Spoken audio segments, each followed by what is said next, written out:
Un manuscrito de 600 años que nadie ha podido leer. Y al final de este vídeo te mostraré por qué algunos investigadores creen que quizá nunca fue escrito para ser entendido por cualquiera. ¿Qué tan avanzado tendrías que ser para crear un código que siga siendo irrompible 6 siglos después? Esto no es solo un misterio. Es una historia que no encaja con lo que creemos saber del pasado. En 1912 encontraron un libro en Italia. Tiene 240 páginas, ilustraciones de plantas que la ciencia no reconoce y un alfabeto que no existe en ningún idioma documentado.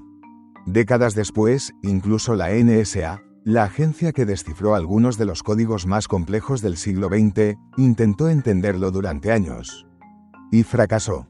Imagina que entras a la biblioteca Beinecke de Yale. Te ponen guantes blancos. Abres el manuscrito. Lo primero que ves es un alfabeto que tu cerebro no puede procesar, como texto alienígena. Luego vienen las ilustraciones, plantas con formas imposibles y diagramas que no corresponden a ningún sistema astronómico conocido. Algo está profundamente mal. El libro tiene 240 páginas, del tamaño aproximado de un iPad. Está datado entre 1404 y 1438. Pero el contenido parece salido de otro mundo. El texto usa alrededor de 25 caracteres únicos. Sigue reglas gramaticales reales, pero no coincide con ningún idioma humano documentado.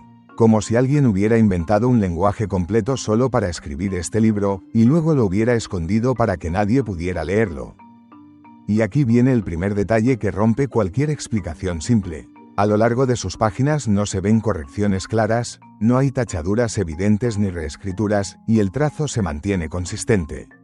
Para un manuscrito medieval, esa ausencia de huellas de corrección es rarísima.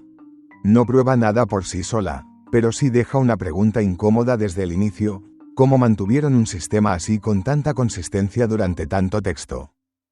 Pero espera, si fue escrito en 1430, las plantas deberían corresponder a herbarios europeos medievales.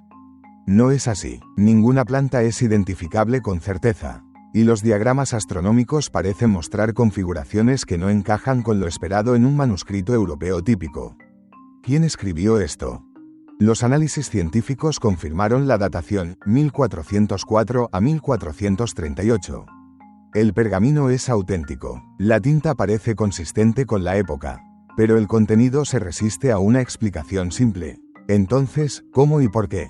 ¿Qué conocimientos podían tener en el siglo XV que nosotros no logramos interpretar hoy?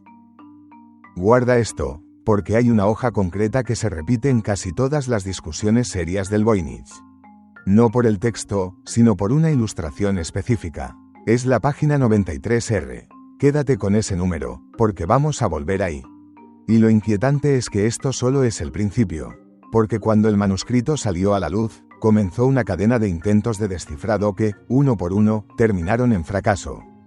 En 1921, William Romaine Newbold pensó que lo había resuelto. Profesor de filosofía en Pensilvania, propuso que el manuscrito contenía observaciones microscópicas del siglo XIII, imágenes de células, de estructuras diminutas. Su método consistía en buscar caracteres ocultos dentro de los trazos de tinta. Trabajó durante años, publicó resultados y defendió su interpretación. En 1931, John Manley demostró que su método producía significados arbitrarios, que podía generar prácticamente cualquier texto deseado. El intento quedó desacreditado. Décadas después, en los años 50, la NSA decidió intentarlo. El equipo incluía a William Friedman, el hombre que había roto el código Purple japonés en la Segunda Guerra Mundial. Si alguien podía descifrarlo, era él. Usaron análisis de frecuencia computarizado, lo más avanzado de la época. Dedicaron meses al proyecto, encontraron patrones estadísticos intrigantes, pero no hallaron correspondencia con ningún lenguaje existente. Friedman trabajó con el Voynich hasta su muerte en 1969, sin lograr una solución. Con inteligencia artificial, muchos pensaron que por fin se lograría. Investigadores de la Universidad de Alberta usaron procesamiento de lenguaje natural.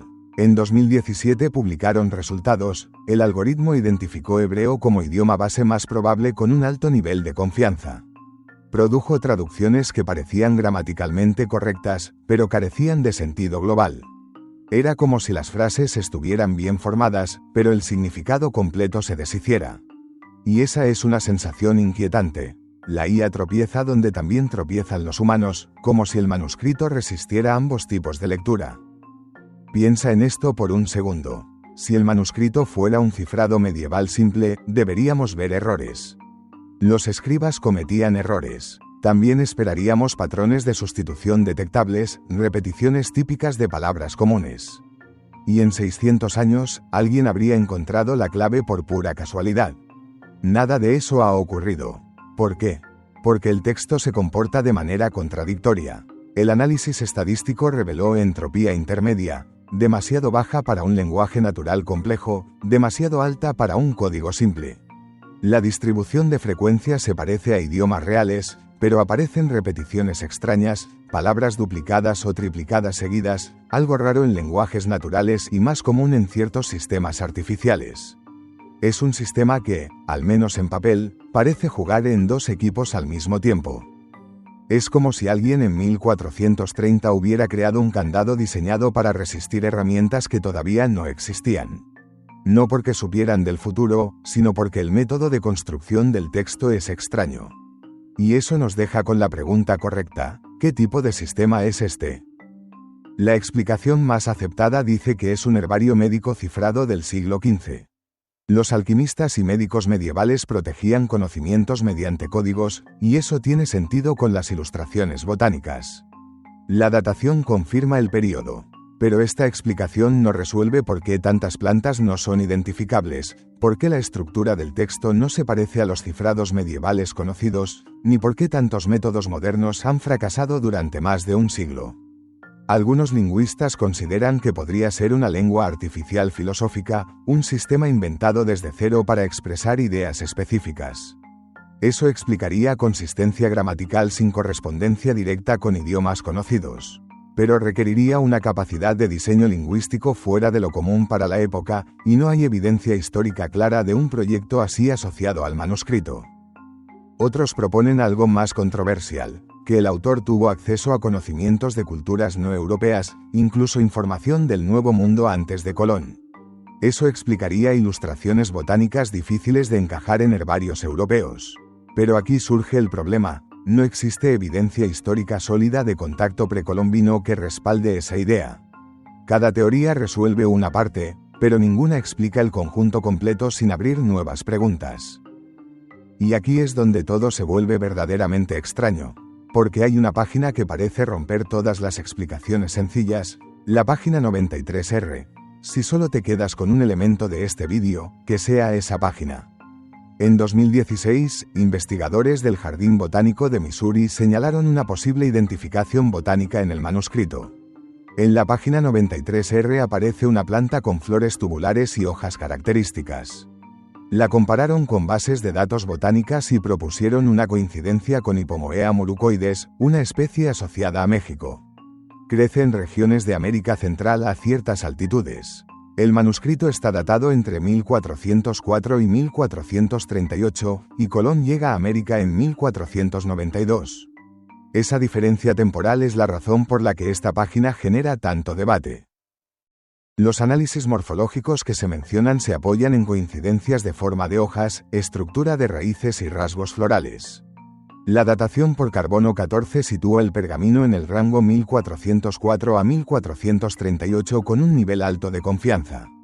Y aquí hay que ser precisos: una identificación botánica por ilustración puede ser discutible, porque las ilustraciones medievales a veces son estilizadas. Pero aún así, el hecho de que exista una propuesta concreta con un candidato tan específico es lo que convierte a la 93R en una pieza central del rompecabezas. Si la teoría del herbario europeo fuera correcta, esperaríamos plantas del Viejo Mundo.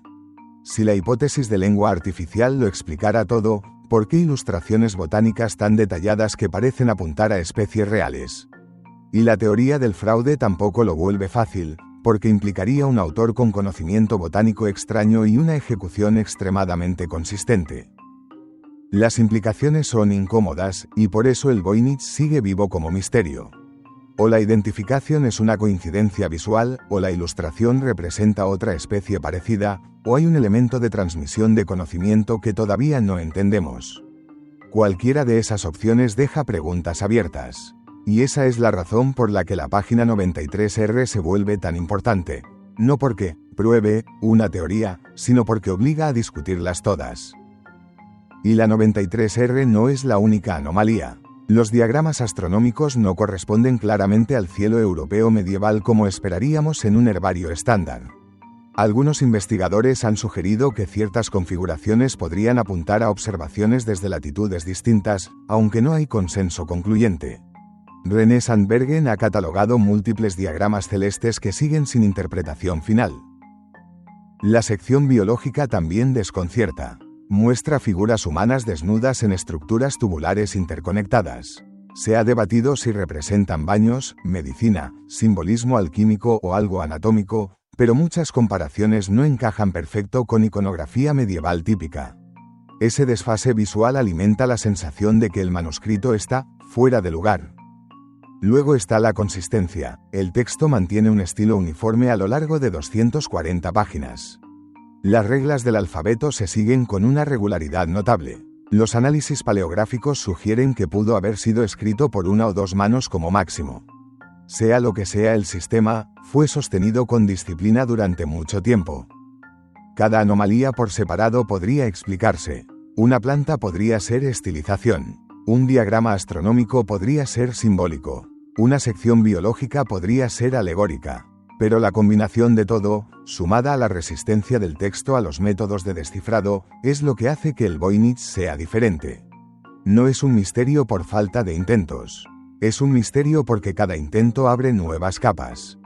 Lo que sabemos con certeza es simple. El manuscrito existe, data del siglo XV, y contiene un sistema de escritura único. Lo que permanece oculto es qué dice, quién lo creó, y con qué propósito. Tal vez subestimamos las capacidades medievales. Tal vez el texto no está cifrado de la manera que asumimos. O tal vez estamos mirando el problema con el marco equivocado. Y por eso la pregunta final no es solo, ¿qué dice?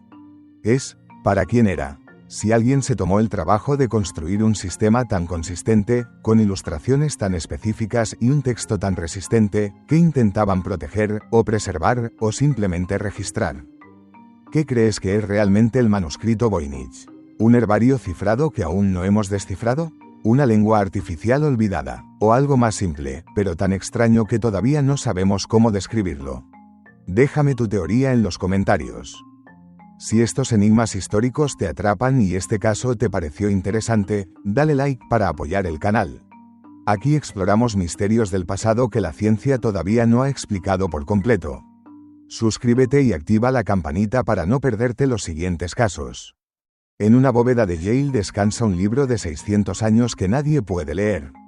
Con un alfabeto que resiste a humanos y máquinas. Con ilustraciones que no terminan de encajar. Y con una página, la 93R, que sigue provocando la misma pregunta una y otra vez. ¿Cómo llegó eso ahí?